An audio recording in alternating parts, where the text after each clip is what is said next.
जय गुरु जी। शुक्राना गुरु जी। लख लख शुक्राना गुरु जी महाराज। मैं परम पिता परमेश्वर गुरु जी महाराज के श्री चरण कमल में दोनों हाथ जोड़कर नतमस्तक दंडवत प्रणाम करता हूँ और साथ ही मेरी प्यारी प्यारी संगत को भी सादर नमस्कार करता हूँ।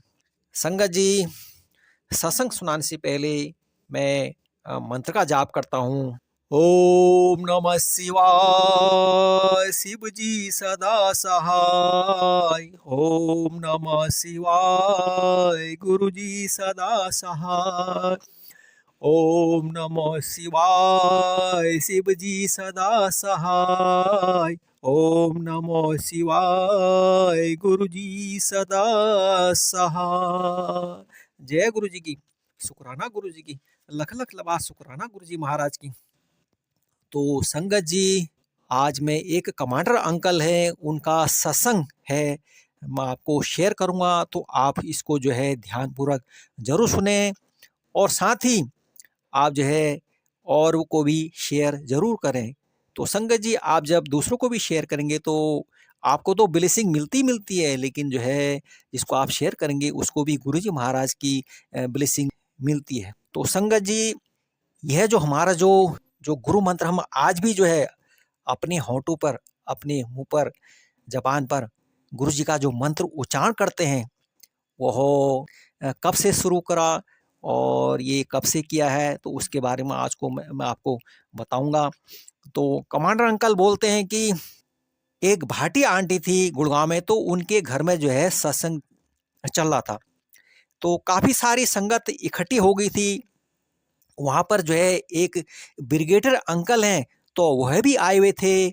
तो उन्होंने खड़े होकर हम सबको बोला कि संगत जी, गुरुजी महाराज हमारे सभी कष्ट अपने ऊपर लेते हैं। उनका जो है मानव शरीर है और वह उन्हें सब कुछ भुगतना पड़ता है। अगर गुरुजी हमारे कष्ट अपने ऊपर नहीं लेते तो हमें भुगतना पड़ता है। तो संगत जी, हमें गुरुजी महाराज के लिए प्रार्थना करनी चाहिए, क्योंकि ब्रिगेडियर अंकल बहुत पुराने संगत थे। अगर हमें कोई भी राय लेनी होती थी तो हम ब्रिगेडियर अंकल से पूछते थे। अब कमांडर अंकल बोले, ब्रिगेडियर अंकल, हमें गुरुजी महाराज के लिए क्या करना चाहिए फिर? तो ब्रिगेडियर अंकल बोले, हमें महाराज से महाराज के लिए प्रार्थना करनी चाहिए। कमांडर अंकल बोलते हैं कि गुरुजी महाराज के दरबार में के मेन गेट पर गुरु जी के दो स्वरूप थे। उनके नीचे एक एलईडी की एक रनिंग लाइन चलती थी, उसमें लिखा होता था ओम नमः शिवाय, शिवजी सदा सहाय। बस दोनों तरफ यह मंत्र चलते थे, जो एक बीज मंत्र है। तो ब्रिगेडियर अंकल ने बोला, हम महाराज से महाराज के लिए प्रार्थना करेंगे, क्योंकि गुरु जी वो शिव में कोई फर्क नहीं है, वह एक है। सभी संगत लोग अगर इस तरह मंत्र का उच्चारण करेंगे, ओम नमः शिवाय, शिवजी सदा सहाय, ओम नमः शिवाय, गुरुजी सदा सहाय, अगर हम इस मंत्र का उच्चारण करेंगे तो गुरु जी के लिए बहुत ही अच्छा रहेगा और उन्हें भी कोई कष्ट झेलना नहीं पड़ेगा। तो भाटी आंटी के वहाँ सत्संग चल रहा था गुड़गांव में। तो फिर हम सभी संगत परिवार ने यह मंत्र जाप किया। उस समय हमने गुरुजी महाराज से कोई अनुमति भी नहीं ली थी, यह हमारी जिम्मेदारी थी। अगर ब्रिगेडियर अंकल ने बोला तो बोल दिया, ठीक है। तो हर महीने तीसरे हफ्ते के रविवार के दिन यह मंत्र बोलना शुरू हो गया। कमांडर अंकल बोलते हैं कि अब धीरे धीरे करते करते संगत बढ़ने लगी। जो महीने में एक बार सत्संग होता था, वो जरूरी हो गया कि सत्संग महीने से महीने में ज़्यादा होगा। कमांडर अंकल बोलते हैं, मुझे आज भी याद है कि अगर महीने में एक से ज़्यादा सत्संग होता है तो गुरुजी महाराज की आज्ञा लेनी पड़ती थी। उनकी आज्ञा के बिना कुछ नहीं होता था, क्योंकि गुरुजी महाराज का एक एक पर जो है कंट्रोल होता था और वह निगरानी रखते थे हर किसी पर। कमांडर अंकल बोलते हैं, एक बार मेरा नंबर आया सत्संग कराने का, तो गुरुजी महाराज का मैसेज आया कि कमांडर से बोलना कि सत्संग जो है बाहर करेगा, आज ज़्यादा संगत आएगी। अब आप देखिए संगत जी, गुरुजी महाराज हमारी जिंदगी को बहुत अच्छी तरह से देखते हैं, उन्हें अपने भक्तों की चिंता रहती है और वह हमें दिशा निर्देश देते रहते हैं। कमांडर अंकल बोलते हैं कि हमारी सोसाइटी में एक कम्युनिटी सेंटर है, हमने आधा हॉल बुक करवा लिया और वहाँ पर सत्संग हुआ। अंपायर स्टेट में गुरुजी महाराज ने हमारे गुड़गांव का जो है एक संगत है, उससे पूछा कमांडर अंकल के वहाँ कितनी संगत आई है, तो हमें इतना समझ नहीं, समझो या फिर हमें विश्वास नहीं आया, तो हम संगत में से एक ने प्लेट गिनती शुरू किया कि कितनी संगत ने प्रसाद ग्रहण किया, ताकि गिनती पता चल जाए कि कितनी संगत आई थी। मजे की बात यह थी कि गुरुजी महाराज ने जो टोटल बताया उतनी ही प्लेट निकली प्रसाद की। इससे एक बात पक्की हो गई, गुरुजी के सत्संग में महाराज आते हैं आशीर्वाद देने के लिए। ये बात मानने की है।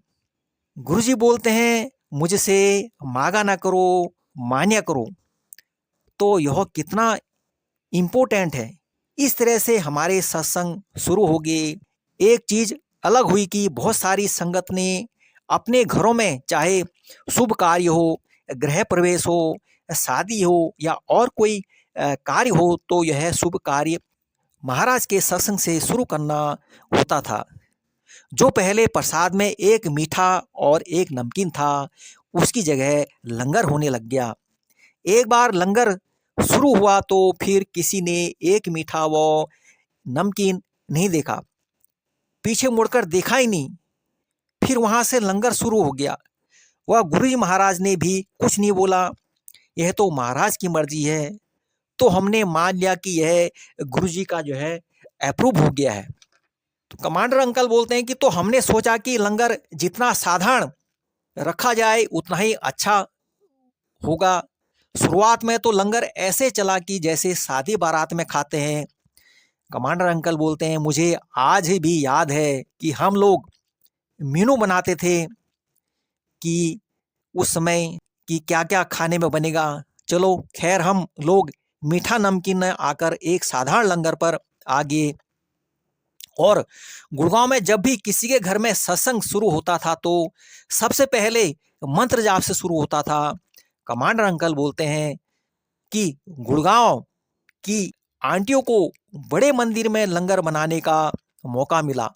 जो लंगर शाम को एम्पायर स्टेट में जाता था, आंटी लोग लंगर बनाने से पहले इकट्ठे होकर मंत्र जाप करते थे। तो यह एक चैलेंज हो गया। अब जो गुड़गांव से बाहर की संगत थी, उनको यह मंत्र हजम नहीं हुआ या उनको पता नहीं था, तो उन्होंने इस मंत्र को माइंडली जो है रेज कर दिया। हमारे लिए तो यह मंत्र जो है ब्लेसिंग हो गई थी, क्योंकि यह महाराज तक पहुंच गई थी। तो हमने आंटी से बोला कि आप महाराज से अभी के अभी पूछ लो। वह महाराज से पूछा तो महाराज ने बोला कि बिल्कुल ठीक है, मंत्र तो भगवान का नाम ले रहे हैं। उसके बाद क्या हुआ, सत्संग चलते रहे, वह गुरुजी महाराज के आदेश पर चलता था। गुड़गांव में गुरुजी महाराज सत्संग में आते थे और सबसे पहले मंत्र जाप से शुरू करते थे। बड़े मंदिर में जब गुरुजी महाराज ने चोला पहनने के बाद सभी संगत इकट्ठे हुए और पहली बार हमें कुछ समझ नहीं आ रहा था। जैसे हम गुड़गांव के हाल में मंत्र जाप करते थे, मैंने सभी संगत को प्रार्थना की मंत्र जाप करने के लिए। वो सबसे मिलकर मंत्र जाप किया और उसके बाद से मंत्र जाप हमारी सेवा का, हमारी सत्संग का और हमारी उपासना का और महाराज के प्रति भक्ति का एक प्रतीक बन गया है। वो हमारी जिंदगी का एक हिस्सा है। वो धीरे धीरे करके कड़ियाँ जुड़ते गई। बहुत अच्छी बात है। तो संगत जी, ये था कमांडर अंकल का सत्संग। इन्होंने जो है गुरु मंत्र को की कड़ियाँ कैसे जोड़ी और आज यह भी गुरु मंत्र का जो है ये सभी लोग जितनी भी संगत हैं ये गुरु मंत्र का जो है उच्चारण करते हैं और गुरु जी की जो है के लिए अरदास करते हैं। तो संगत जी, गुरु जी महाराज से मैं यही अरदास करता हूँ कि हमारे पूरे संगत परिवार हमेशा आपकी ब्लेसिंग कृपा बनी रहे। गुरु जी महाराज का हाथ सभी संगत परिवार के सब पर सदैव सदैव बनी रहे। गुरु जी महाराज आप हम पर हमेशा कृपा बरसाए रखना, हमेशा अपने चरणों में लगाए रखना। इस तरह हम सुख में दुख में आपका शुक्राना करते रहेंगे, आपकी असीम कृपा पाते रहेंगे। जय गुरु जी महाराज, शुक्राना गुरु जी महाराज। अब मैं मंत्र का जाप करता हूँ। ओम नमः शिवाय, शिव जी सदा सहाय। ओम नमः शिवाय, गुरु जी सदा सहाय। जय गुरु जी की, शुक्राना गुरु जी महाराज की।